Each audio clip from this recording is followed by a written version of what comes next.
It is Monday, the 30th of August 2021, and it's a bank holiday Monday here in England, which for the benefit of overseas viewers means it's a public holiday.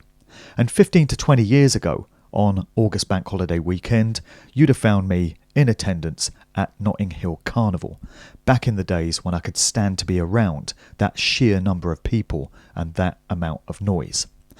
No such concerns in 2021, of course, because the event has been cancelled for a second year running. What a surprise, eh? I do hear, though, that the Reading and Leeds music festivals, which have always traditionally taken place over this weekend also, have gone ahead this year on the proviso that those in attendance show proof of having been speared to gain admittance. So what a great deal there. Playing Russian roulette with your health and heaping who knows what defects on your body for the rest of your natural days in exchange for watching a few bands perform. Yeah, great deal that one. Not really sure what the situation was with regards to Creamfields, the electronic dance music festival that always takes place up near Liverpool on this weekend, whether there's been proof of spearing required there. Maybe somebody can advise. Just want to say rest in peace on the Notting Hill Carnival subject to Lee Scratch Perry, a pioneer of the dub genre within reggae, a true titan of the reggae scene, who died yesterday, aged 85. Great event yesterday in Surrey, where I did a presentation at a private gathering of about 25-30 people. Big thanks to Annalisa and Peter for hosting that one. It was a great fellowship of like-minded souls, and it was great to get together and present some information at that one. Saturday, just gone, was the latest Freedom Rally in London. Just to say a few words about that one.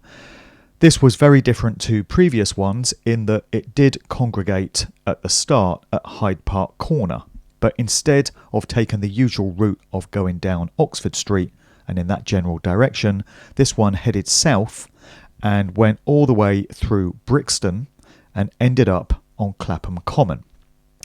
It does seem to have been an inspired choice to take the rally through Brixton because we were able to reach that whole community down there, and there was a very positive response to the crowd going through those streets. Lots of honking of horns, of buses, of trucks, of cars, and in general just lots of support for what this Freedom Rally stood for. Barely a mask in sight as well, which is a great thing to see. I was on the tube train on Saturday. Hardly anyone was bothering to wear a mask.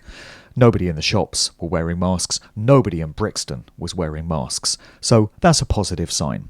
And then the whole congregation ended up at Clapham Common, which was a different place to end things. Bit of a party atmosphere there. A few spontaneous gigs and, music jam sessions occurred down there. Overall, though, I did feel that the numbers had dwindled once again from previous rallies. It is always difficult, if not impossible, to gauge how many people you've got at these things, because the crowd is obviously so fast moving. But I did feel that the numbers were down on the July event on the 24th, which was centred around Trafalgar Square with all those speeches. And the previous one prior to that on the 26th of June was the regular one coming out of Hyde Park and going down Oxford Street. Massive numbers for the June event. I did feel those numbers were somewhat suffering in August. So I don't know what the reason is for that. I don't know whether these events are losing momentum, whether people feel there's no longer any value in being a part of them, or whether they're just veering off in different directions. But it was a little disappointing to see those numbers apparently down. In a couple of days, or actually tomorrow, the 31st of August, there's the big action coming from the truckers in Australia, which is going to be very interesting to watch. Many pissed off truckers, I've seen the videos. They're stating that they've had enough of the tyranny, they've reached their line in the sand, and they're not going to take this shit anymore. They are taking action. They're planning to blockade ports, roads, distribution centres, and basically bring Australia's road network grinding to a halt in protest at what's being done to the people out there by way of tyranny, all in the name of COVID. I mean, tyranny has been perfected out in Australia this past year. New levels of dystopia have been reached, and outrageous impositions on personal rights and freedoms have been applied there. So it's only right that there's an uprising. It's a shame it's taken so long, but it's great to see that these truckers are going to be mobilising tomorrow for the 31st of August to take some serious action. I gather there is similar action planned for New Zealand on the same day, of a slightly different nature. And I gather this involves the attempt to make some citizens' arrests of prominent politicians and other, relevant figures. So I wish all those in Australia and New Zealand that are going to be involved in those events all the very best for some great success in what you're trying to achieve out there. So on to the main theme for this video, which I've titled "The Scamdemic Has Done Us Some Favours." And some might find that a surprising sentiment for me to take, so let me explain what I mean by it. We've had celebrities like Madonna and Tom Hanks stating that COVID has been the great leveller, in that it's made us all equal. And it's made us face our own mortality and recognise that we're all in the same boat and vulnerable to the same threats. Now, I don't go along with those sentiments because, of course, Tom Hanks and Madonna are completely controlled assets of those that brought the whole COVID situation around in the first place, and they merely recite scripts on cue that they've been given by their handlers. But where what they say has got some relevance is that it has made us all equal in terms of facing up to what's important in our lives and addressing things which, prior to COVID, probably lay somewhere beneath the surface, buried where we don't have to address them, we don't have to face up to them. Something else we've heard from psychopaths like Bill Gates is that the scamdemic is forcing us to bring about a new normal. And he is right in that we're never going back to the way society was in 2019 and before. We can't, because of everything we've been through these past 18 months. And we are headed towards a new normal.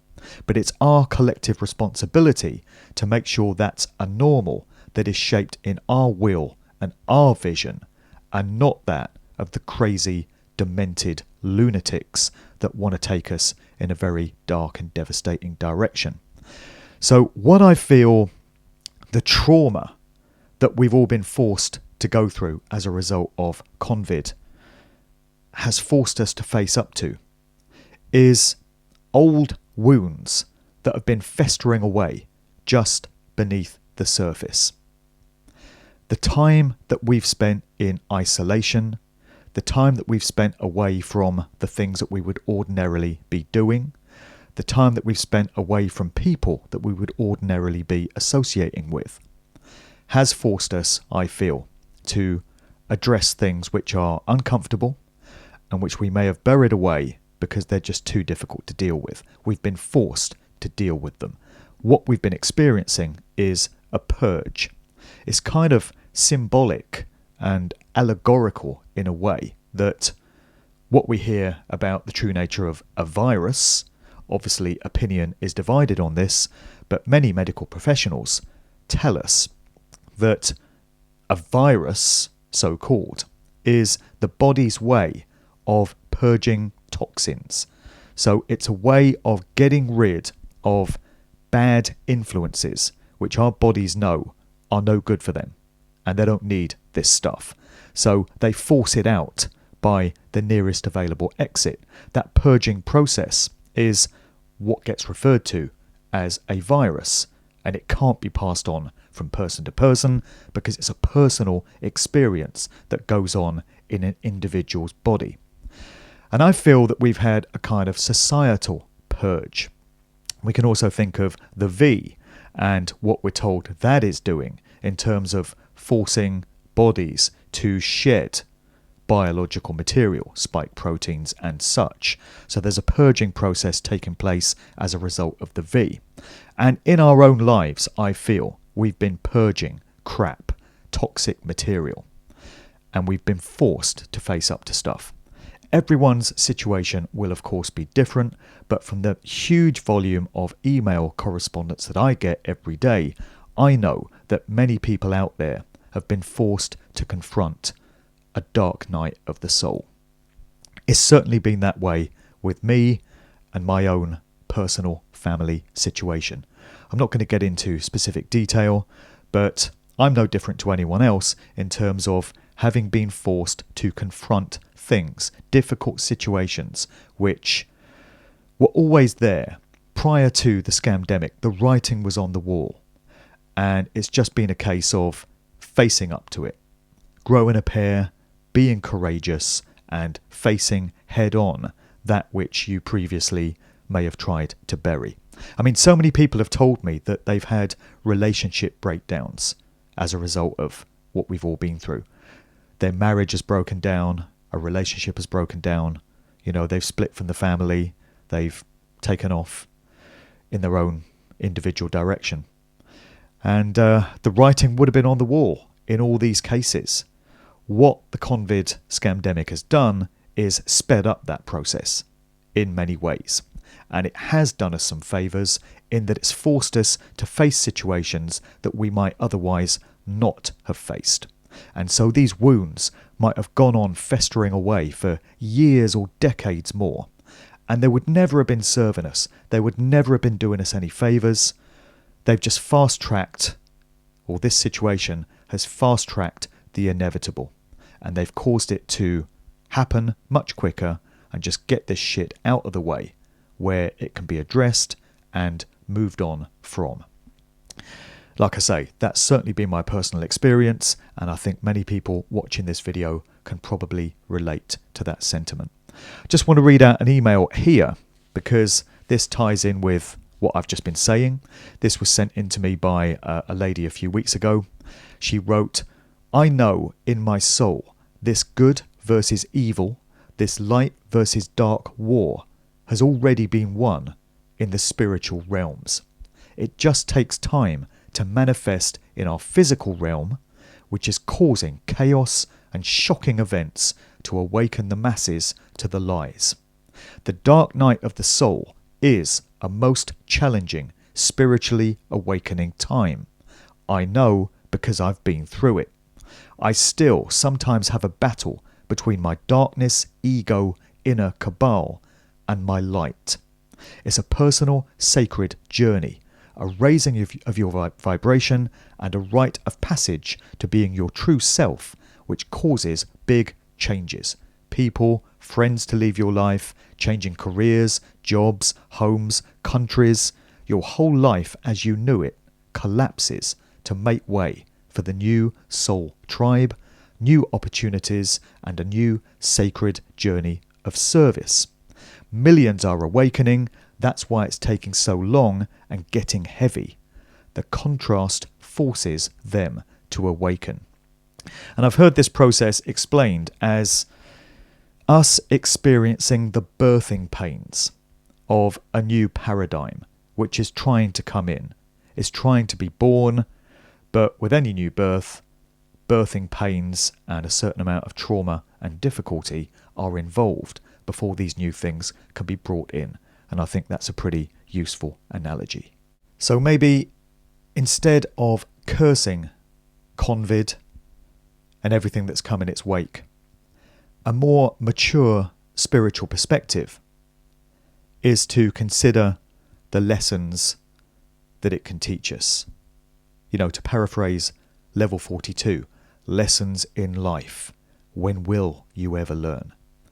And another lyric that this situation speaks to is from Pink Floyd, going all the way back to Dark Side of the Moon, 1973. From the track Breathe, we've got the brilliantly observed, simplistically effective line, "Hanging on in quiet desperation is the English way."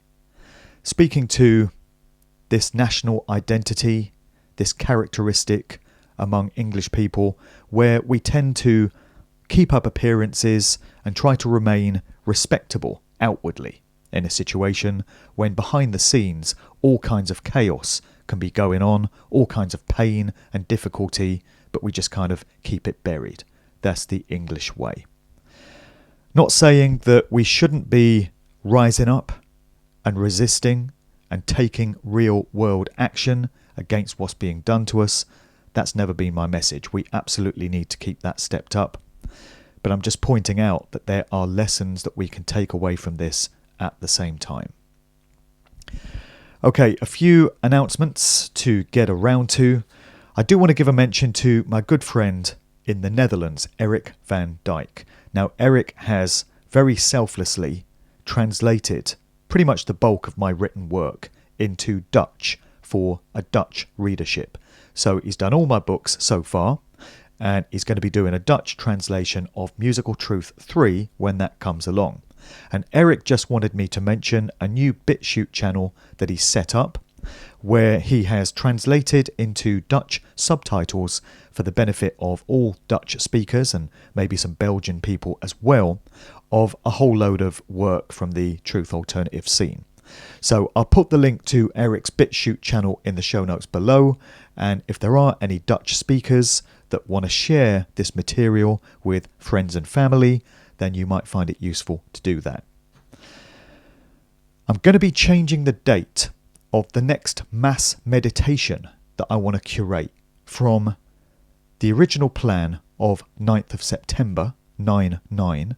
So this would have been following in the footsteps of the events that I put together for June, July and August, 6/6, 7/7, 8/8. 9/9 was the next logical progression there.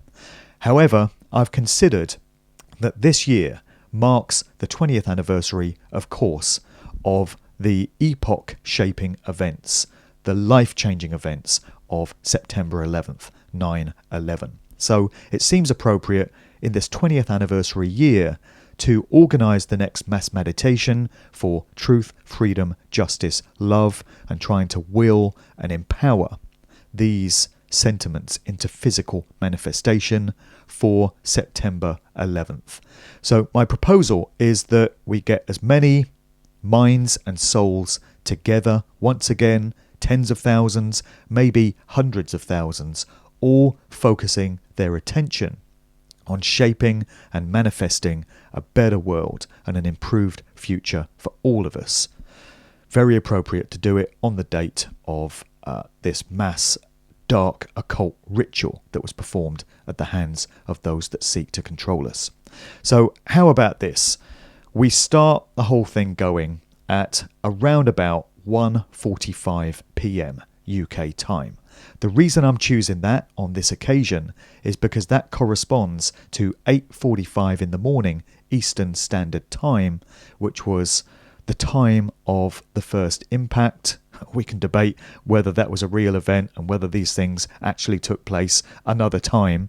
But in terms of what we were told happened, in terms of the power of that event, everything kicked off round about 8:45 New York time on that fateful morning. So at 1:45 UK time, which corresponds to that same time on September 11th, let's get our hearts and minds together for the next mass meditation.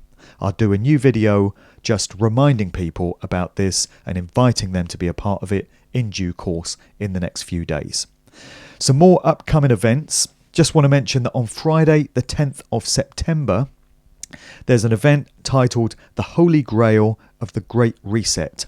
This is taking place at the home of Truth Juice at the E57 Social Club in Kings Heath, Birmingham. It's been put together by Martin Liedtke.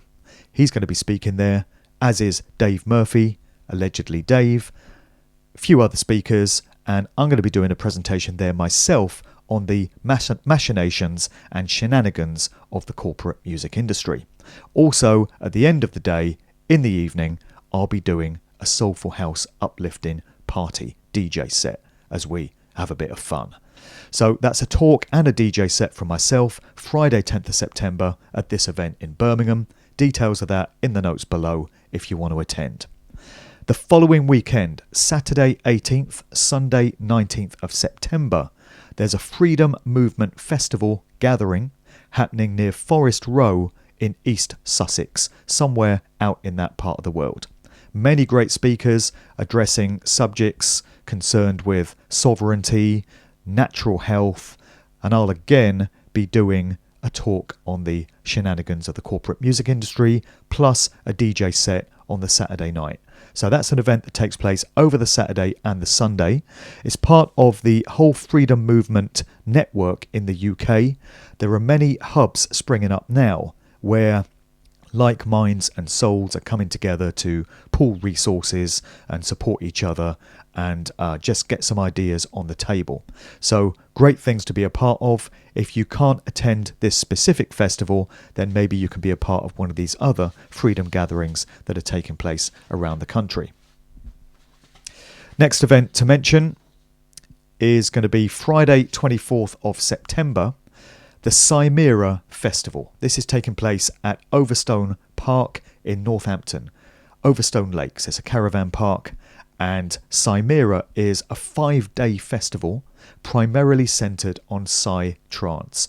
So Psytrance is a music genre that I don't get involved with myself, not my bag, not my cup of tea. However, I've been invited to be a part of that event on the Friday, 24th of September, to deliver a soulful, uplifting house set. That's what I play, that's what I do, that's how I get down. So if anyone wants to be a part of that entire festival, tickets are available for the whole 5-day thing. But if you just want to turn up for my set and be a part of that and experience the vibes, then there's a link in the notes below to where you can purchase a ticket for just that date. And hopefully many more DJ dates and festival and gathering appearances where I'll be delivering talks in the upcoming weeks as things really start to get going on that front again at long last.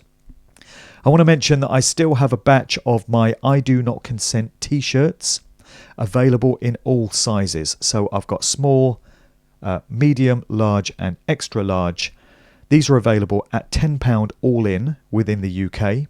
They're great conversation starters. They go down very well at protest rallies and such.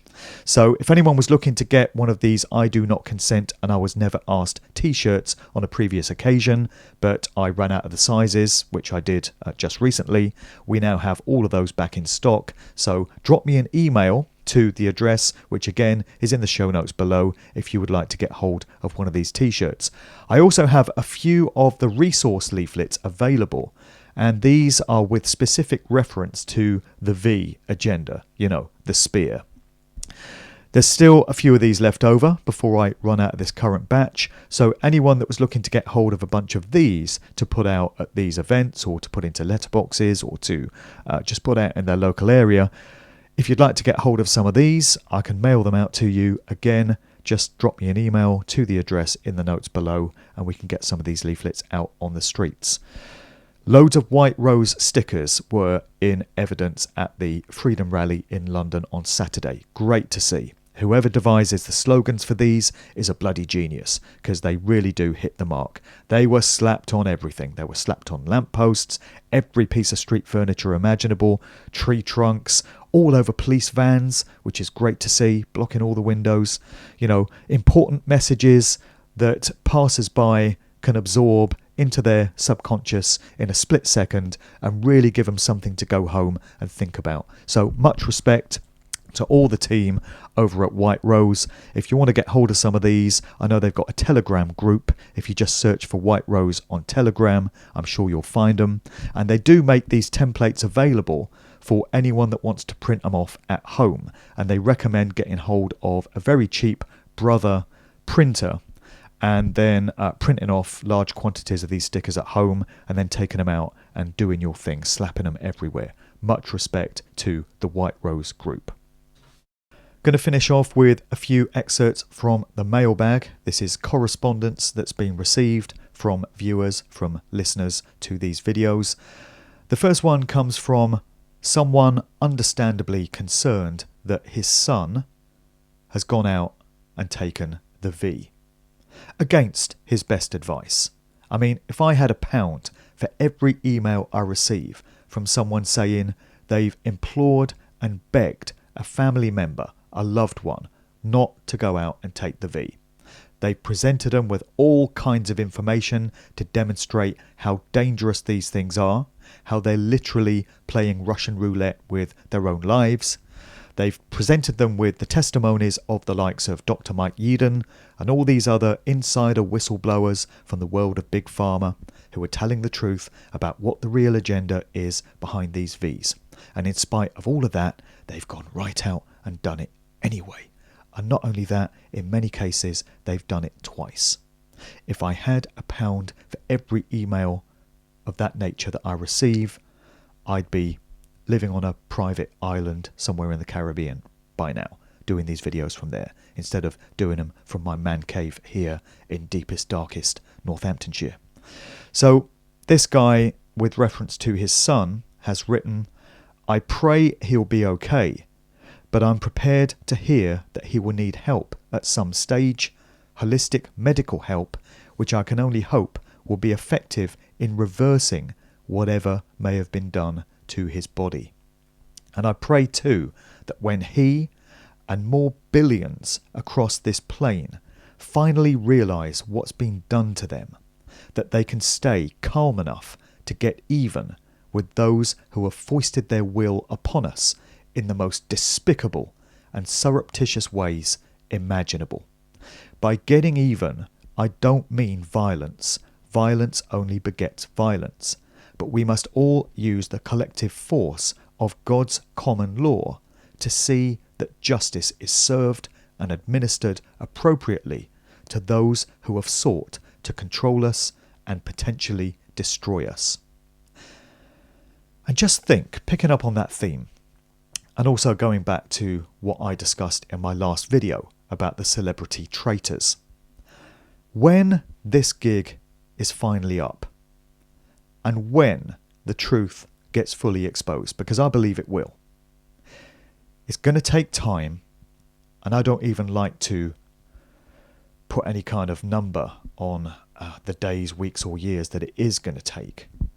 But eventually, the truth about this entire scam and about what's been done to humanity for so many centuries, if not millennia, eventually that is all going to come out. It's starting to come out. The lid is off. It's not going back on. The genie is out of the bottle. The cat is out of the bag. Whatever analogy you want to use. So it's an inevitable process because lies and deceptions always crumble in the end. They can't be sustained. They're untenable long term. So the general public, the masses, are going to be forced to face up to what's been done to them. And at some point, all of that is going to come out. What are people going to make of not only the treasonous politicians and mainstream media talking heads that have perpetrated the propaganda and the mind control, but what about these celebrities? What about these beloved, trusted public figures that people have looked up to? These heroes, these demigods that they've had in their world, favourite musicians, beloved Hollywood actors, sports stars,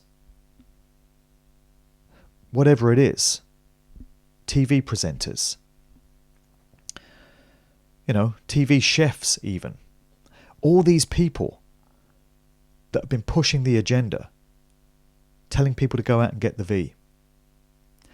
What they've actually been doing is advocating genocide and trying to coerce their own fan base, the very people that have got them to where they're at, that have put them on that pedestal, that have provided their wealth by soaking up their output, whatever it may be, and therefore justifying their position as one of these A-list celebs. The very people that have done that for them, they are coercing towards killing themselves. If we're being honest about it, let's just break it down. Real talk. My channel is all about real talk. That's what's going on here. Just imagine when the truth of that comes out, because it will. The loss of their careers and their personal wealth is going to be the least of their worries. They're literally not going to be able to be seen out in public for fear of what the public is going to want to do to them. There's that famous quote that was attributed to George Bush Sr., which he supposedly gave to a journalist, Sarah McLennan, in the early 90s. And the quote was along the lines of, "Sarah, if the American people ever discover what we've done to them, they will chase us down the street and lynch us from the nearest lamppost." So that speaks to them, the controllers, or the would-be controllers, knowing that the minute the penny drops with the general public in terms of what they're all about and what they're really trying to do, it's game over for them. Literally, everything's finished. And they can fear for their own personal safety the day all of that comes out. Something these treacherous, self-serving celebrities might want to bear in mind.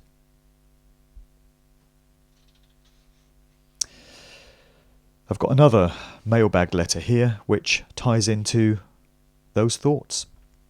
This individual writes, "I've thought for a long time, when this comes out, and it has to," that's another thing George Bush Sr. said, isn't it? When he was talking about the imposition of the New World Order in that famous speech that he did on September 11th, 1990, 11 years before the events of 9/11. He's talking about them bringing in their plans. And it's very creepy, very sinister. He says, "When we're successful, and we will be, well, we'll see about that, won't we, Georgie boy? We'll see." Taking up this letter. "I've thought for a long time, when this comes out, and it has to, that when it all falls over, the trust people have today will be gone in a heartbeat. This will be the Great Reset. Not what that clown Klaus Schwab has lined up, because the backlash will be catastrophic. But what I do see is that the most beautiful world will emerge from the carnage. I have at times lost my mind with people." Yeah, been there. "I've gone through a huge part of my life despising people." Been there too. "But out of this, I've seen, spoken and messaged some truly inspiring people. Beautiful, kind, wonderful people. And this world, place that we live, is going to be so amazing. We're going to wonder why we didn't have all of this before. And when people see it, they won't let it go again. And our beautiful children will have their chance to live life to the full again." So I certainly go along with those sentiments. One more from the mailbag to read out before I put a lid on this video. This person writes, "It's a great point to change the venues of the protests to the doorsteps of these dirtbags." So this goes back to the suggestion that what we really need to be doing is getting outside the headquarters of these psychopathic maniacs at the likes of the SAGE Committee and the Behavioural Insights team and Tavistock, camping out there on a weekday when these bastards are in the office, not at weekends, not on a Saturday, when they're actually trying to go about their business and do what they do. We need to send a very clear visual signal to them that we're on to them. Let's put the shits up them. Let's be in control of the situation ourselves for a change. Let's psychologically manipulate and traumatise them instead of allowing them to do it to us. So the corporate headquarters of all the major media outlets need to be picketed, says this person, taking the advice from these insane psychopaths and spewing it out all over the airwaves, etc. So he's talking about getting outside ITN. There was a protest that ended up outside the headquarters of ITN just last week. So that needs to be happening outside BBC TV Centre on a regular basis. Also Sky News, all the major newspapers. The sickos wouldn't have any clout or reach or widespread toxic effect on the populaces of each country without their mainstream media distribution centres, i.e. the establishment media moguls and stars of the news shows.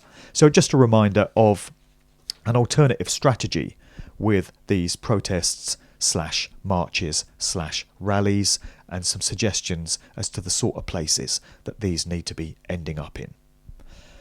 I'll leave things there.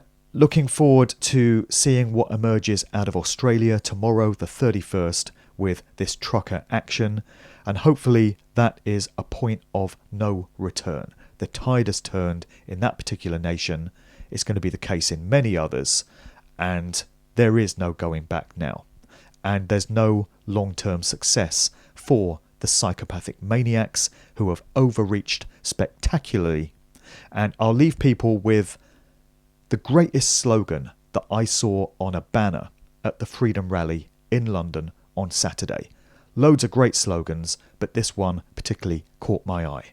It simply said, "You chose the wrong generation to fuck with."